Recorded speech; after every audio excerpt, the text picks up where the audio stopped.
지질시대 한번 봅시다. 그 지질시대라고 하는 건 이제 역사적으로 지구가 탄생해서 여기 나와 있죠. 지질시대는 지구가 탄생한 것을 시점으로 해서 언제까지? 현재까지 뭐 지질학적, 그러니까 생물학적으로 봤을 때 또는 영토, 지각 여러 가지 측면에서 봤을 때 어떤 변화가 있었고 어떤 기준으로 어떻게 나누어지는지를 이제 보는 건데, 그러면은 우리가 지질시대를 구분할 때 기준이 있어야 되죠. 그 기준은요, 제일 중요한 건 이겁니다. 지구 환경의 급격한 변화를 기준으로 구분하는 겁니다. 그리고 어차피 환경이 변하면 그걸 서식지로 하는 생명체들의 변화가 생기기 때문에 생물계의 큰 변화도 역시나 이 지질시대를 구분하는 좋은 기준이 되는 겁니다.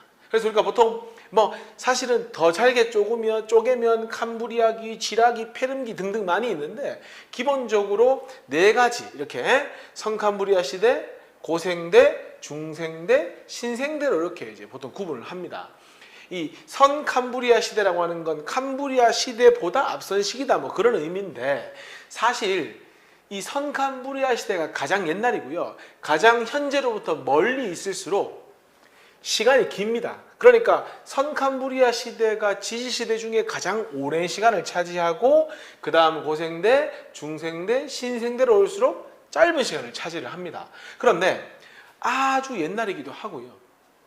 선캄브리아 시대부터 지금까지 오면서 굉장히 많은 변화가 있었습니다. 그래서 화석이 거의 발견되지 않는다. 그러니까 선캄브리아 시대는 정보가 사실 매우 부족하다. 추론 정도만 하는 것이지 정확하게 어땠다는 아직까지 판단이 조금 힘듭니다.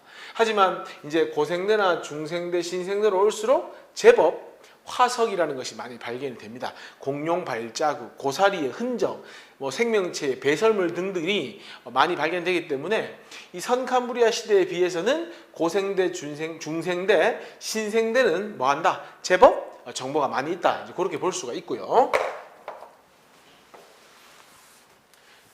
자, 우리가 아까 그 지질시대를 구분할 때 이제 고생물의 큰 변화라고 했는데, 어차피 우리가 좀 이따 하겠지만 그 생명체의 흔적, 여러 가지 정보를 화석을 통해서 얻거든요.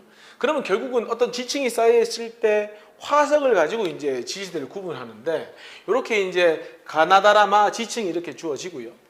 화석이 A, B, C, D, E, F, G가 주어졌습니다. 이럴 때 우리 뭘 봐야 되냐면요. 가나와 사이, 나다 사이, 다라 사이, 라마 사이에 어떤 변화가 있었는지를 봐야 됩니다. 단순하게 모식화시켰기 때문에 변화라고 해봤자 생성이 시작되거나 소멸되는 겁니다. 예를 들어서 가하고 나의 사이에서는 B가 출현했죠? 나머지는 변화가 없습니다. 그러니까 가와 나 사이에는 하나 정도의 변화가 있었다는 거죠. 나하고 다 사이는 어떻습니까? 여기 생존이 시작됐고 나머지 없죠? 그러니까 뭐밖에 없다? C가 출현된 것밖에 없다. 그런데 다하고 라 사이는 어떻습니까? 멸종도 있고요. B에. 그 다음에 D에 출현도 있고 F에 멸종도 있고 G에 출현도 있죠. 그러니까 BF의 멸종과 DG의 출현이 있으니 4개의 변화가 있다는 겁니다. 단순하게 봤을 때. 마지막에 라와 마에는 멸종 2개밖에 없죠. 그러니까 A, B 멸종이 있는 겁니다. 그럼 우리가 가나다라마의 지층을 가지고 2개로 구분하라고 하면은 가장 변화가 많이 존재하는 어디입니까? 다하고 라 사이를 구분하면 되겠죠. 그러니까 만약에 뭐 지질시대적으로나 뭐로나 2개로 구분한다면 가나다가 같은 시기, 라와 마가 또 같은 시기, 이렇게 분리한다고 볼 수 있는 겁니다. 그러니까 제일 중요한 건 뭐다? 변화가 어디가 가장 많고 어디가 가장 작냐를 가지고 뭐 할 수 있다? 지층을 구분할 수 있다. 이게 가장 핵심입니다. 자, 지금 이제 뭐 지질시대를 구분할 때 흔적으로 구분한다. 우리가 사실 뭐 그 시대에 가볼 수 없기 때문에 그 시대의 흔적을 가지고 봐야 되는데, 바로 그 흔적을 우리가 다른 말로 화석이라고 표현하는 겁니다. 화석. 그러니까 사실 화석은 우리가 생각할 때 어떤 생명체의 시체라고 해야 되나요? 유해만이 화석이 될 수 있는 건 아니고, 유해는 당연히 화석이 될 수 있지만 흔적도 충분히 화석이 될 수 있습니다. 발자국 같은 거 있죠. 그 다음 배설물이 있다면 그 배설물의 자국, 이 모든 것이 다 화석이 되는 겁니다. 그리고 그 화석들이 지층 속에 남아있다면 우린 그걸 토대로 과거를 추론할 수 있는 거죠. 그리고 보통 이 지층이라고 표현하는데 우리 뭐 암석이라고 하면은 퇴적암도 있고 화성암도 있고 변성암도 있죠. 변성암은 변화가 생겼을 거고 화성암은 뜨거운 용암에 의해서 만들어진 거니까 주로 어떤 지층에 많이 들어있냐면은 퇴적에 의해서 만들어진 퇴적암으로 이루어진 지층 속에 화석을 많이 발견할 수 있습니다. 그러면은 생명체가 흔적을 남겼다고 해서 모든 게 다 화석이 될 수 있느냐? 그렇지는 않죠. 화석이 잘 만들어질 조건이 있는데 첫 번째, 훼손되기 전에 줄 거 볼까요? 빨리 매몰이 되어야 한다. 왜냐하면 공기 중에 노출이 되어 있다면 뭐 새나 여러 가지 다른 동물에 의해서 훼손될 수도 있고요. 바람, 비 등등에 의해서 훼손이 될 수 있기 때문에 빨리 매몰돼야 된다. 그리고 두 번째가 화석화 작용을 받아야 한다. 이 단단한 뼈나 이런 게 있으면 그나마 흔적 자체가 화석이 될 수 있는데 사실 발자국이라든지 배설물 같은 거, 연체동물 같은 것들은 그 자체만 가지고 어떤 기본 틀을 만들 수는 없거든요. 그래서 이 지층 속에 만약에 이렇게 흔적이 있다면 이 흔적이 오래 보존되기 위해선 지각에 있는 광물질들이 여기로 녹아 들어가 가지고 마치 하나의 본을 뜨듯이 이렇게 흔적을 남겨줘야 하는데 그 작용을 우리가 화석화 작용을 거친다 이렇게 표현하는 겁니다. 그러니까 빨리 매몰되고 화석화 작용을 받아주면 화석이 만들어질 확률이 높아지겠죠. 그 다음 아까도 얘기했다시피 아무래도 스스로 단단한 뼈라든지 껍데기가 있으면 좀 더 화석이 많이 발견될 수가 있겠죠. 그래서 아까 얘기했죠. 이런 공룡, 새 발자국, 뭐 구멍, 알 등등 흔적도 뭐가 될 수 있다? 화석이 될 수 있다가 되는 겁니다. 그럼 우리가 화석으로 어떤 정보를 알 수 있느냐? 과거 생명체들, 공룡, 매머드 등등 들어본 적 있죠? 구조와 특징이 어땠는지, 꼬리뼈는 있었는지 없었는지 등등을 이걸로 판단하는 겁니다. 두 번째가 진화 과정입니다. 그러니까 고생대의 화석을 발견해보고 또 중생대 때 보고 그랬을 때 꼬리뼈가 있었는데 없어졌다든지 여러 가지 변화가 생기겠죠? 그러면 이 타임라인상 화석의 모양을 보고 과거 생물의 진화 과정도 알 수 있는 겁니다.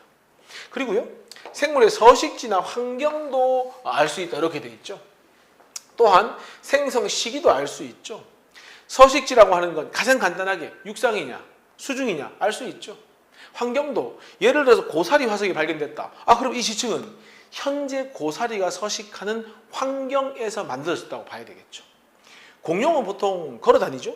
발자국이 생겼다? 육지에서 발견됐구나. 이런 걸 알 수 있다는 얘기입니다.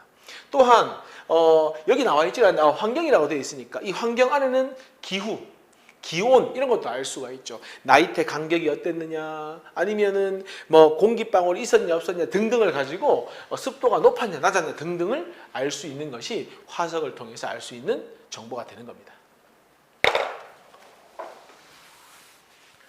자, 근데 이제 화석도 우리가 어떤 정보를 주느냐에 따라서 구분을 하기도 하는데 크게 우리가 두 가지로 구분하라고 하면은 흔히 표준 화석이라고 하는 것 하고 이렇게 시상 화석 이렇게 두 가지로 일단 구별을 할 수 있습니다.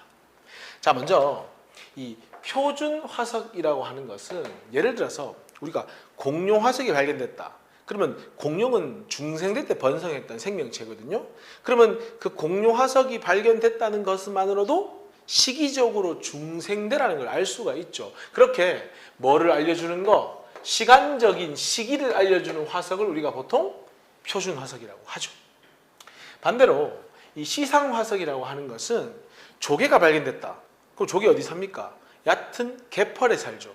그러면 그 생성 환경이 뭐였다는 거죠? 얕은 갯벌이었다는 거죠. 예를 들어서 수중 생명체가 발견이 됐다. 환경이 어땠다는 거죠? 바다 속이었다는 거죠. 그러니까 이 시상 화석은 뭘 알려준다? 그 화석이 생성될 당시의 환경을 알려주는 것이 바로 시상 화석이 되는 겁니다. 근데 잘 생각해 보면 표준 화석으로 가치가 있으려면 중생대만 살든지 고생대만 살았든지 신생대만 살아야 되지 고생대부터 지금까지 계속 살아있으면 표준 화석으로 역할을 할 수가 없죠. 그러니까 살아있는 생존 기간이라고 해야 됩니까? 그 생존 기간은 짧아야겠죠. 쉽게 말해 특정 기간에만 생존을 했었어야죠.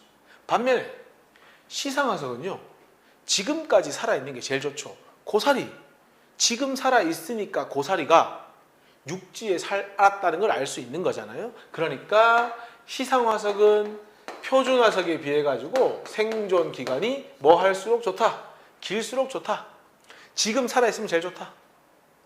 다만 표준화석은 생존 기간은 짧지만 분포 범위라고 할까요? 만약에 공룡이 중생대를 대표하는 화석이라면 최소한 중생대에 뜨는 전 세계 모든 위치에 다 존재하면 좋겠죠. 그러니까 생존 범위는 넓은 게 좋습니다. 반면에 시상화석은 특정 환경에만 사는 게 좋잖아요. 예를 들어 고사리가 바다에도 살고 육지에도 산다? 환경에 대한 정보를 줄 수 없는 거죠. 그러니까 표준화석에 비해서 범위는 뭐 할수록 좋다? 짧을수록 좋다. 이렇게 구분하시는 게 가장 좋습니다. 그래서 여기 보면 나와 있죠. 기간은 짧고 지리적으로 넓게 분포하고 대표적으로 여기 보면은 삼엽충, 방추충 요게 대표적으로 고생대에 생존했던 생명체니까 고생대를 대표하는 표준화석입니다. 이건 외우셔야 됩니다. 공룡과 암모나이트가요 대표적으로 중생대 때 번성했던 생명체들이고요. 화폐석하고 매머드 같은 경우에는 주로 신생대 때 대표하는 화석이라고 보시면 됩니다. 그리고 자 산호라든지 고사리나 아니면 뭐 아까 얘기했던 그 뭐 여러 가지 그 조개 같은 것들은요 특정한 시기에만 살았던 게 아니죠. 산호는 보통은 이제 따뜻하고 습한 따뜻하고 얕은 바다에 많이 살고 있고요. 그 다음에 고사리 같은 경우에는 온난한 육지, 습한 육지에 잘 살거든요. 그러니까 이런 것들은 환경을 알려준다 이렇게 보시면 되는 겁니다. 그래서 이 그림 있죠. 고사리, 따뜻하고 습한 육지, 따뜻하고 수심이 얕은 바다, 개펄. 이거는 결국은 시기적인 것보다는 환경적인 거죠. 반면에 위에 세 개 삼엽충, 갑주어, 방추충은 고생대 외우셔야 됩니다. 암모나이트, 공룡은 중생대, 화폐석, 네모들은 신생대. 여기서 조금 더 욕심을 내면 삼엽충, 갑주어, 방추충은 고생대이면서 바다에서 살았다까지 욕심내면 더 좋겠죠. 암모나이트는 중생대인데 주로 바다에 서식했다. 욕심내야 되겠죠? 공룡은 중생대인데 육지에 서식하였다. 이거 육지니까 그러면은 시상화석입니까? 그렇지는 않습니다. 중생대에 국한되게 육지에 살았다는 거니까. 화폐석은 신생대인데 바다. 됐죠? 그 다음 매머드는 신생대인데 육지. 마치 코끼리처럼 생긴 거죠? 이런 것들이 머릿속에 장착이 돼 있어야 여러 가지 이제 문제들을 풀어줄 수 있는 겁니다. 밑에 나오잖아요. 육지 환경과 바다 환경. 공룡, 매머드, 고사리, 참나무, 나무 종류들 육지 환경이죠. 삼엽충, 갑주어, 방추충 대표적인 고생대 바다. 암모나이트, 중생대 바다. 화폐석, 신생대 바다. 산호, 조개는 그냥 바다. 이 정도는 우리가 암기를 해주고 있어야 되는 겁니다. 자, 연수 문제 한번 풀어봅시다. 1번 A. 옳은 설명을 한 학생들을 골라봐라 이렇게 되어 있는데 화석은 암석 속에 남아있는 유해와 흔적을 의미한다. 맞는 이야기죠. 뼈와 같은 단단한 부분이 있다면 당연히 화석이 될 확률은 높아지겠죠. 개체수가 많은 종이 적은 종보다 당연히 많다면 확률적으로 화석이 잘 만들어지니까 이것도 맞는 말 됩니까? 답은 5번이 답이 된다. 자, 그 다음 2번. 자, 화석이 생성되어 발견되기까지를 한번 이제 골라봐라 이렇게 되어 있는데 일단 제일 먼저 뭐 유해가 땅속에 묻히는 게 제일 먼저니까요. 다가 일단 제일 먼저입니다. 자, 묻혔으면은 일단 묻히고 나서 연한 부분은 썩어서 없어지겠죠. 연한 부분은 썩어서 없어지고 다만 뼈와 같이 단단한 부분은 보존되든 광물질 등으로 채워진다. 이게 화석화 작용을 받는다는 거거든요. 그러니까 화석화 작용을 받든 흔적을 남기겠죠. 그리고 오랫동안 묻혀 있다가 뭐 역전을 하든 융기를 하든 뭘 하든 지표에 드러나면 우리가 그것을 화석으로 발견을 하는 거죠. 그러면 다가 나나가 되니까 몇 번이 답입니까? 바로 3번이 답이 되는 겁니다. 되죠? 자, 3번 문제 봅시다. 지층에 포함된 화석을 통해 알 수 있는 사실로 옳은 걸 골라봐라. 과거의 수륙 분포에 대해서 알 수 있다. 수륙 분포라는 건 바다 환경이었냐 아니면 육지 환경이었냐 알 수 있다. 알 수 있죠. 고사리 발견됐다. 바다죠. 공룡 화석이 발견됐다. 육지잖아요. 과거 생물의 구조와 모습에 대해서 알 수 있다. 그러니까 우리가 공룡이 어떻게 생겼는지 알 수 있는 거 아닙니까? 실제로 공룡을 본 사람은 없잖아요. 지층이 생성된 당시 환경, 고사리, 따뜻하고 습한 육지였네? 조개, 갯벌이었네? 그런 거 알 수 있다는 얘기입니다. 답은 5번이 답이 되는 겁니다. 4번입니다. 자, 한번 구분해 볼까요? 육지 환경에서 생성되었냐 물었으니까 그렇다. 그럼 이건 뭡니까? 공룡 발자국. 그 다음에 지층이 퇴적된 시기를 알 수 있느냐? 공룡을 빼고 나면 삼엽충은 고생대를 대표하는 시상 아니고 표준화석이고요. 산호는 대표적인 시상화석이니까 시기를 알 수 있느냐? 예스. 누가 됩니까? 바로 삼엽충이 되겠죠? 나머지 남는 건 누구밖에 없습니까? 산호밖에 없잖아요. 그러면 공룡, 삼엽충, 산호니까 답 몇 번이 된다? 3번이 된다. 이렇게 되는 거죠. 자, 5번. 왼쪽 그래프 한번 봅시다. 분포 면적은 매우 넓고 생존 기간은 매우 짧습니다. 그럼 요건 대표적으로 특정한 시기에만 살았으니까 표준 화석이 되는 거죠. 분포 면적은 좁다는 건 특정한 환경에만 살았다. 하지만 생존 기간이 매우 길죠. 요걸 우리 뭐라고 합니까? 환경을 알려주는 시상 화석이라고 하는 거죠. 암모나이트는 대표적으로 물론 바다 환경인지도 알 수는 있지만은 뭡니까? 바로 중생대를 대표하는 화석이죠. 고사리는 어떻습니까? 고사리는 시기보다는 물론 고생대 때 번성했다고 하긴 하지만은 이 고사리는 기본적으로 지금까지 살아있는 대표적인 시상화석이니까 A가 되는 겁니다. 그럼 기억에 A 시상화석을 이용하여 시대가 아니라 뭘 알 수 있다? 고칩시다. 환경에 대한 정보를 알 수 있다. 지층 C는 따뜻하고 얕은 바다. 지층 C에 누가 있노? 고사리가 있으니까 따뜻하고 습한 육지입니다. 육지. 틀렸습니다. 지층 D의 화석은 암모나이트죠? 암모나이트는 뭐에 해당한다? 표준화석 B에 해당한다. 답은 2번이다. 이렇게 되는 겁니다.